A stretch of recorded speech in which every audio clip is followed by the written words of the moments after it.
We got good and bad Ubisoft news. Also updates on TV shows based on big gaming properties. Is this the death of VR gaming? Lots to go over, so good at joining the Sunday news roundup.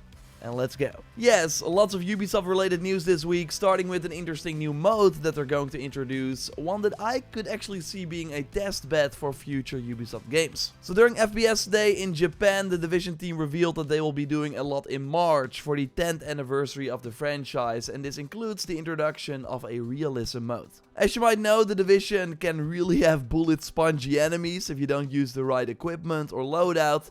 Well, in this realism mode, a headshot or weak spot hit means a kill, so they will significantly reduce the time to kill an enemy. There will also be no XP or levels, ammo will be more scarce, some skills will be removed or have increased cooldowns. They will basically make the Division play like a traditional third-person shooter. And I think this is a very interesting take that will likely make the game accessible to way more players who don't want to grind for the best loot. So for now they will try this mode out in March in the Division 2 Warlords of New York DLC. It will be a separate mode where you create a new character, and then they will likely use the feedback and data to turn this into a real separate mode for the Division 3. And I know Ubisoft, I've been covering them full time for almost 10 years now. They usually implement one feature that works for them across multiple games. Look at the exploration mode and guided mode, the Ubisoft Connect challenges, the item packs in the Helix style stores. So I could see a future where an Assassin's Creed RPG also gets a realism mode. If you want every headshot to be an insta-kill or do not want to slash an enemy 10 times before they die, they can turn on that mode instead. I did a bigger deep dive on the React channel, a link to that video will be in the video description. And speaking of the Division, last week we discussed the quote from the lead producer on the franchise talking about how the Division 3 will have the same impact as the Division 1.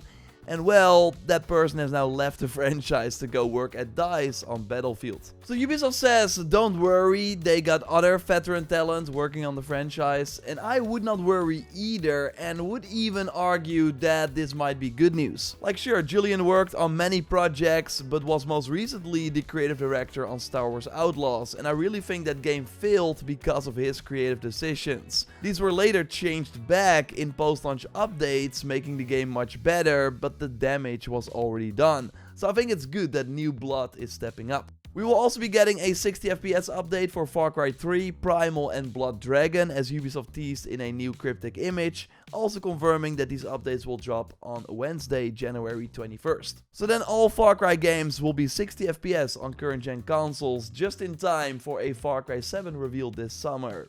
I believe it will happen, I will of course keep you posted here. But before that, we get two upcoming projects that Ubisoft talked about in their financial call on November 13th. The Prince of Persia Sands of Time remake and an unannounced title that we know is the Assassin's Creed Black Flag remake. So on November 13th, Ubisoft said that these games should be out in their current financial year, so before April. The rumored date for Prince of Persia was January 16th, according to Tom Henderson from Insider Gaming, who has been right countless of times before. But yeah, that of course did not happen. It seems that the marketing documents he saw were outdated. We now have super accurate leaker Nate the Hate saying that the Prince of Persia remake still needs more work, so it could even launch after the Black Flag remake. Tom also said that on the marketing documents he saw for Black Flag, the release date was March 19th, which would be the same as Crimson Desert. But yeah, these could of course also be outdated. I hope it at least launches 1 week later. But the fact is that they need the Black Flag remake before April, otherwise this current financial year will look very bad for them compared to the previous financial year, where they already reported a net loss of 158.7 million euros. And that was with the launch of Shadows and Outlaws, and they did not have any game on that level in these last 12 months. So I will of course keep you posted here. On February 12th they will do their investor call, and then we should learn if Prince of Persia is still dropping before April. Maybe they will announce the Black Flag remake around that time. Lots of interesting stuff happening. But now, let's go over to other gaming news. Of course, leave a like, that would really help me out. And subscribe, because we post one of these big gaming news roundup videos every Sunday. We got the first leak from the Xbox Developer Direct, which will of course be happening this coming week on Thursday, January 22nd. It will include a new look at the action RPG Beast of Reincarnation from the Pokemon developers, a long-awaited deep dive for Fable that I'm really curious about, and also a gameplay reveal and a big look at Forza Horizon 6. And we now learned that Forza Horizon 6 will be launching on Tuesday, May 19th, as this advertisement appeared inside Forza Horizon 5, with sources of Video Game Chronicle also confirming that this date is legit. And with the premium edition, you get 4 days of early access and other bonuses. A reminder that the game will first launch only on Xbox and PC and later on PS5. The game is set in Tokyo, and I'm sure it will look very stunning in the new gameplay that will be shared on the 22nd. I will of course have a full roundup of the developer direct in next week's Sunday video, so stay tuned. One of my 2026 predictions was that we would hear some interesting God of War reveals this year, including for the TV show. And well, this week Ryan Hurst was confirmed to play Kratos in the upcoming Amazon Prime live action show. He was actually the voice of Thor in God of War Ragnarok, but also played in Sons of Anarchy, Outsiders, and was Beta in The Walking Dead. So this role has been confirmed, but we now also have rumored casting details from Nerdbot, so take these with a grain of salt. It is said that Alistair Duncan, who plays Mimir in the games, will be back to reprise his role, which would of course be amazing. Max Parker, who you might know from Boots, should play Heimdall.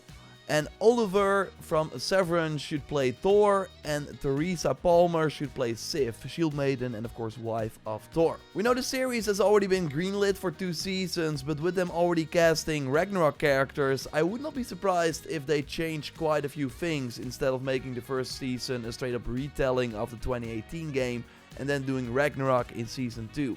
But again, these are just rumored names.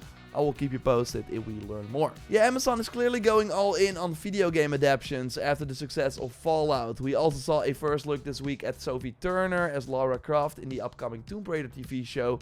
I'm still not fully convinced yet, but let's wait for the first trailer first. Tomb Raider could really use a good TV show to boost the upcoming 2 games. First, later this year we get the remake of the 1996 original with Legacy of Atlantis, and then next year a true new Tomb Raider game called Catalyst, which should include an open zone for us to explore. I at least can't wait for the games, but holding my fingers crossed for the TV show.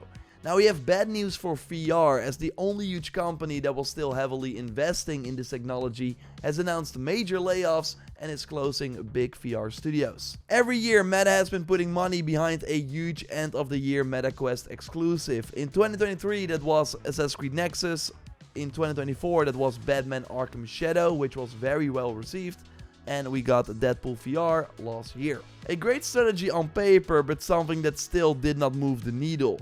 So this week Meta closed 3 VR studios: Twisted Pixel behind the Deadpool game, Armature Studio responsible for bringing Resident Evil 4 to VR, Zenzura Games behind Asgard's Wrath, the highest rated Meta Quest VR game by the way, which even got a 10 from IGN, and the Batman Arkham Shadow Studio, Camouflage, has also been hit with major layoffs, with their in-development games being cancelled.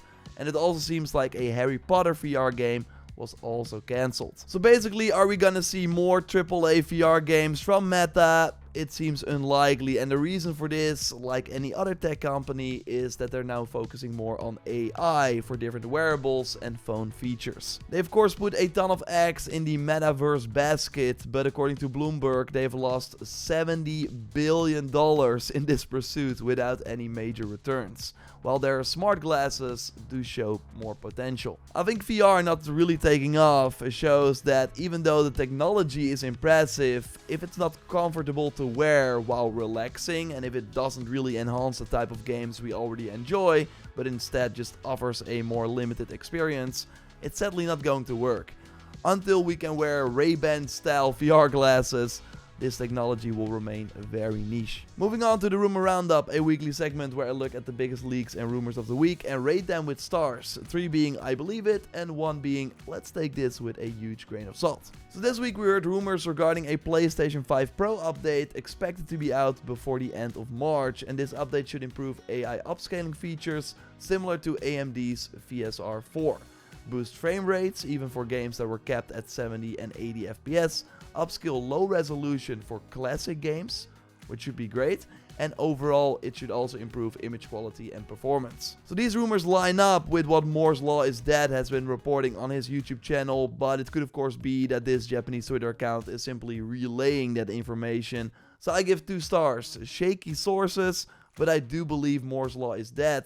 So these features were at least planned at some point for PS5 Pro. Whether they will still happen and before April is not really a given, but I will keep you posted here. Overall, it is pretty interesting if a console can get significantly better through a software update. I don't think we've seen that before, but correct me if I'm wrong. This coming week is a pretty big one, so next week's Sunday video will be a really fun one. Subscribe so you don't miss all the news. Last week I gave 3 stars to the Life is Strange Peggy rating for a new game called Reunion, featuring both Max and Chloe from the first game. Well, this week on January 20th, Square Enix will be revealing a brand new Life is Strange game. So yeah, that's of course for this Reunion title. The rating pointed towards a March release, so we will see if that still holds up. 2 days later, we get that big Xbox Developer Direct with that Fable deep dive. I can't wait for that, and hopefully they give a release date for that game as well, which would be pretty wild. It's likely going to be after Forza, so August, September, I could see it. The PlayStation Plus extra games you see here, including Resident Evil Village, will be added on January 20th. The free-to-play League of Legends fighting game 2XKO also launches on the 20th. And on Wednesday, the 21st, I'll be doing my weekly news stream. You can set a reminder by clicking on the screen. Hopefully, I will see you there. Subscribe so you don't miss these weekly news roundups. Leave a like, and I will speak to you soon. Goodbye.